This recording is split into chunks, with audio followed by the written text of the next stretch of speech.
নমস্কার, আমি স্বপ্নাস ডায়েরিতে সবাইকে অনেক ওয়েলকাম জানাই। তোমাদের আজ আমি শেয়ার করব পালং শাক আর আলু দিয়ে একটা সবজি। আশা করি তোমাদের অবশ্যই ভালো লাগবে। তো বন্ধুরা, পুরো ভিডিওটা দেখার অনুরোধ রইল। প্রথমেই দিয়ে দিয়েছি কিছুটা সর্ষের তেল। বেশ গরম হয়ে গেলে দিয়ে দিলাম অল্প পরিমাণে গোটা জিরে, আর দিয়ে দিয়েছি 5-7টা রসুন। রসুনটাকে বেশ একটু লাল লাল করে ভেজে নিয়ে একটা বড় সাইজের পেঁয়াজকে ছোট করে কেটে দিয়ে দিয়েছি। একটু নাড়াচাড়া করে নিয়ে এখানে আবার অ্যাড করব কটা কেটে রাখা আলু। এখানে দুটো আলুকে আমি একটু কেটে নিয়েছি ছোট ছোট পিস করে। তো সব কিছুকে একটু নেড়ে চেড়ে দিয়ে দিচ্ছি পরিমাণ মতো লবণ।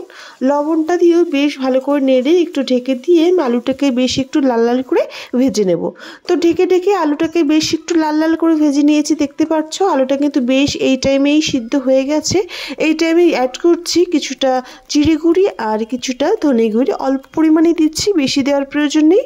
সব কিছুকে আর একটু নেড়ে চেড়ে বেশ একটু কষিয়ে নিলাম মশলাটাকে। এই টাইমে আলুটা দেখো কতটা নরম হয়েছে, পুরোটাই সিদ্ধ হয়ে গেছে। এবার অ্যাড করে দিচ্ছি কেটে রাখা পালং শাকগুলো। পালং শাক দিয়ে আর একবার বেশ ভালো করে মিশিয়ে নিলাম, একটু নেড়ে চেড়ে।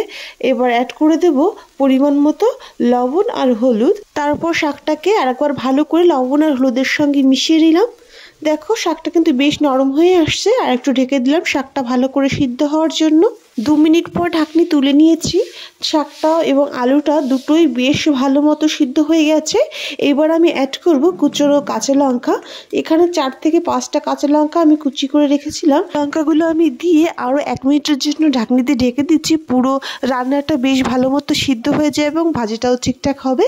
তো দেখো পুরোপুরি রেডি। এবার আমি লাস্টের দিকে দিয়ে দেবো কিছুটা চিলি ফ্লেক্সটা দেওয়ার পর 2 থেকে 3 সেকেন্ড মতো খোলা অবস্থায় নেড়ে চেড়ে রেসিপিটা কিন্তু আমরা সার্ভ করতে পারবো। তো বন্ধুরা, ভিডিওটি তোমাদের কেমন লেগেছে অবশ্যই কমেন্ট করে জানিও। আর রেসিপিটি তোমাদের ভালো লাগলে প্লিজ একটা সাবস্ক্রাইব করে দিও আর আমার পাশে থেকো।